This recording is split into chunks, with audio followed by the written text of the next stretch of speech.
नहीं मिलता है। जी जी जी जी, ईश्वर से मेरी यही प्रार्थना है कि ऐसा दिन ना दिखाए कभी कि मुझे आरएसएस की शाखा। जी जी जी जी जी गल सिखा नाल तुसी चालू की जी, एक मिनट आवाज है। जी जी जी, मैं कल्ली सिख परिवार। अरे भाई सुनने तो दीजिए उपाध्याय जी। अरे भाई जैसा कूल डाउन यार। अल्लाह क्या खूबसूरत धरती है महादेव की। ईश्वर आकाश पिता है, धरती माँ है। ये सनातन परंपरा है। सुनो सुनो, मैं इनका जवाब देता हूँ। उन्होंने मुसलमानों को थ्रेट कहा था, इस्लाम को नहीं कहा था। अगर इस समय मैं गलती करता हूँ right right right right right ji. ਤੁਸੀਂ ਗੱਲ ਸਿੱਖਾਂ ਨਾਲ ਪ੍ਰਾਰੰਭ ਕੀਤੀ ਸੀ। ਮੈਂ ਕੱਲੀ ਤੁਹਾਡੇ ਪੈਨਲ 'ਚ ਹੈਗੀ ਹਾਂ ਜਿਹੜੀ ਪੰਜਾਬਨ ਹੈ। भाई भाई भाई एक मिनट बराए मेहरबानी चुप रहिए जी। ਮੈਂ ਕੱਲੀ ਤੁਹਾਡੇ ਪੈਨਲ 'ਚ ਹੈਗੀ ਹਾਂ ਜਿਹੜੀ ਗੁਰੂ ਪਰਿਵਾਰ ਤੋਂ ਆਉਂਦੀ ਹੈ, ਗੁਰੂਆਂ ਤੋਂ ਮਿੱਟੀ ਤੋਂ ਆਉਂਦੀ ਹੈ। ਔਰ ਗੁਰਬਾਣੀ ਹੈਗੀ ਹੈ 1.25 ਲੱਖ ਨਾਲ ਇੱਕ ਲੜਾਇਆ ਤਾਂ ਗੋਬਿੰਦ ਸਿੰਘ ਨਾਮ ਕਰਾਇਆ। 2% ਤੋਂ ਘੱਟ ਹੈਗੇ ਸਿੱਖ ਹਿੰਦੁਸਤਾਨ 'ਚ। ਸਭ ਤੋਂ ਜ਼ਿਆਦਾ ਆਰਮੀ ਜਿਨ੍ਹਾਂ ਦੀ ਸ਼ਹਾਦਤ ਜਾਂਦੀ ਹੈ, ਕਿਸਾਨ ਇਹ ਹੈਗੇ ਹੈ, ਇਹਨਾਂ ਦੀ ਕੁਰਬਾਨੀ ਹੈ। ਤੁਸੀਂ ਰਿਣ ਨਹੀਂ ਉਤਾਰ ਸਕਦੇ ਸਿੱਖੀ ਦਾ। ਉਹਦੇ ਬਾਅਦ 1984 ਦੇ ਦੰਗੇ ਭੁੱਲ ਗਏ। ਗਲੇ 'ਚ ਤੁਸੀਂ ਟਾਇਰ ਪਾ ਕੇ ਜਿੰਦਾ ਸਾੜਿਆ ਸੀ ਸਿੱਖਾਂ ਨੂੰ। ਇੱਥੇ ਹੀ ਇਹ ਦਿੱਲੀ ਦੇ ਵਿੱਚ 3000 ਤੋਂ ਉੱਤੇ ਸਿੱਖ ਹਲੇ ਜਗਦੀਸ਼ ਟਾਈਟਲਰ ਦਾ ਤੁਹਾਡਾ ਸੰਮਨ ਆਇਆ ਰਾਉਸਵਨੀ ਕੋਰਟ ਦੇ ਵਿੱਚ। ਕਾਂਗਰਸ ਜਿਨ੍ਹਾਂ ਦਾ ਖੂਨ ਜਿਹੜਾ ਹੈ ਮੁਗਲ मामा ले लिया। सवाल ये है, मुझे ये नहीं, मैं आ रहा हूं। मैं एक सवाल पूछना चाहता हूं, क्या इस देश में किसी को पगड़ी पहनने के लिए मनाही है? क्या किसी को कड़ा पहनने के लिए मनाही है?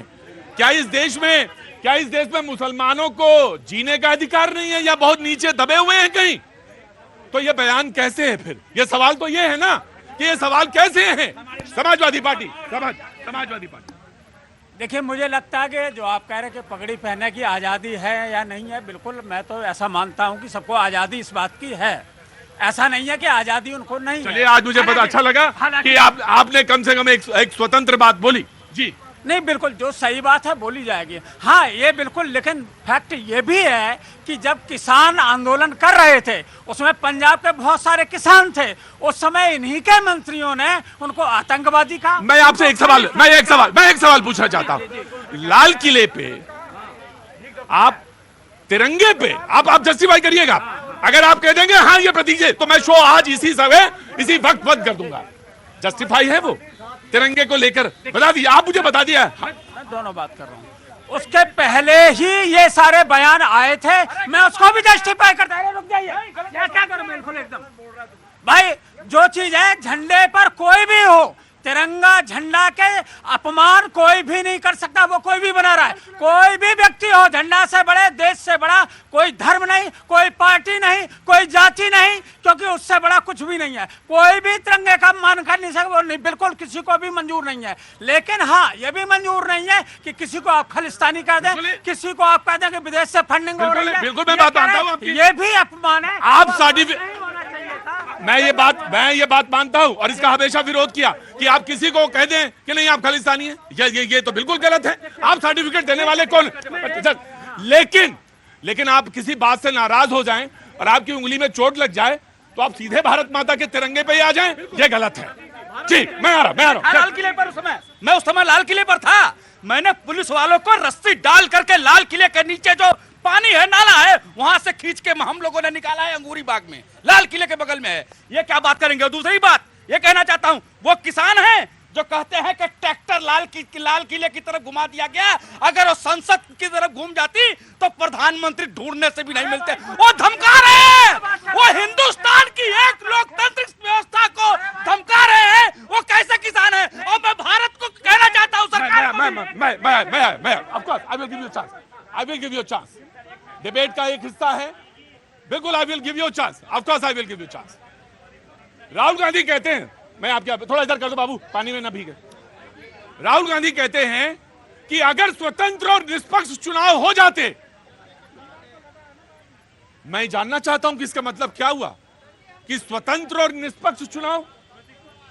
प्लीज। हाँ जी। कर्नाटक में तो निष्पक्ष हुआ था, हिमाचल में हुआ था, हिमाचल में भी हुआ था। हाँ जी। तो क्या राहुल गांधी जो बोल रहे हैं वो करेंगे? सरदारों को पगड़ी पहनने से रोकेंगे या किसी को कुछ पहने? मैं जानना चाहूंगा, बिल्कुल जानना चाहूंगा कांग्रेस के प्रवक्ता से क्या इस देश में अभी जो हुआ वो निष्पक्ष चुनाव नहीं था? ये मैं जानना चाहता हूं आपसे, और वो भी अमेरिका में जाके बोलना। प्रतीक जी, बिल्कुल इस देश में जो चुनाव हुआ 2024 का, वो निष्पक्ष तरीके से नहीं हुआ। मैं आपको बोल देता हूं, मैं आपको बता दे रहा हूं कैसे। निष्पक्ष चुनाव का मतलब होता है कि एक लेवल प्लेइंग फील्ड मिलना, मतलब कि अपने विरोधियों को भी, सभी जो पार्टियां चुनाव लड़ रही हैं उनको एक लेवल प्लेइंग फील्ड मिलना। लेकिन चुनाव से एम पहले कांग्रेस पार्टी के आपने देखा किस तरह से बैंक अकाउंट फ्रीज कर दिए गए। हम लोग चुनाव लड़ने से पहले हमारे बैंक अकाउंट फ्रीज थे, हम लोग अपने नेताओं को इधर उधर भेज नहीं पा रहे थे, पैसे नहीं दे पा रहे थे, क्योंकि चुनाव में खर्चा होता है इस तरीके का। हमने ये भी देखा किस तरह से कि इलेक्शन कमीशन एक स्वतंत्र व्यवस्था है, उसको स्वतंत्र बने रहना चाहिए, उसको संविधान के दायरे में रहकर काम करना चाहिए। हमने देखा किस तरह से प्रधानमंत्री जी की अनर्गल बयानों पे भी उन्होंने प्रधानमंत्री जी को नहीं नोटिस भेजा, उन्होंने जेपी नड्डा साहब को नोटिस भेजा, जो भारतीय जनता पार्टी के। Right, take your point. मैं आ जाऊंगा। मैं बिल्कुल ये क्लैरिफाई करना है। पिछली बात पे कि अभी हमारे साथी ने यहाँ पर बोला, बीजेपी के साथी ने, कि संघ की शाखा में आना पड़ेगा संघ को समझने के लिए। मैं तो भगवान से हाथ जोड़ के आज विनती करता हूं कि ईश्वर कभी ऐसे दिन मत दिखाएगा। वो आपका अपना विचार है। नेहरू जी ने देख लिया संघ के प्रमुख को 26 जनवरी के दिन 1963 में उनका सम्मान किया था। राइट। मैं आपसे एक बात कहना चाहता हूं।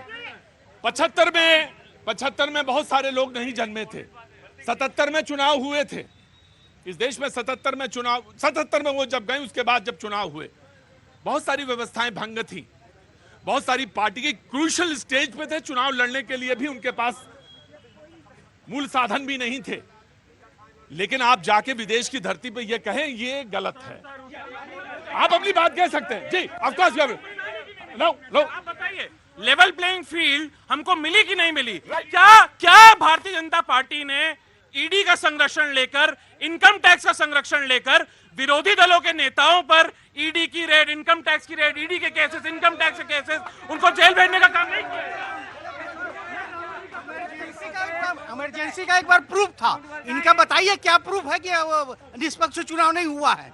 ये कहते हैं निष्पक्ष चुनाव नहीं हुआ, तो प्रूफ बताए ना कोई तो मुझे ये नहीं समझ में आया कि अगर निष्पक्ष इतना ही करना था, पक्षपात, तो 240 का रुके थे, 340 में रुकते जाके जी। आपका साबिल के बीच आपका इसके बाद राहुल गांधी मत बनिए कि हर 10 मिनट सेकंड बोलिए, एक बार बोल लीजिए जो बोलना है। सुन लीजिए।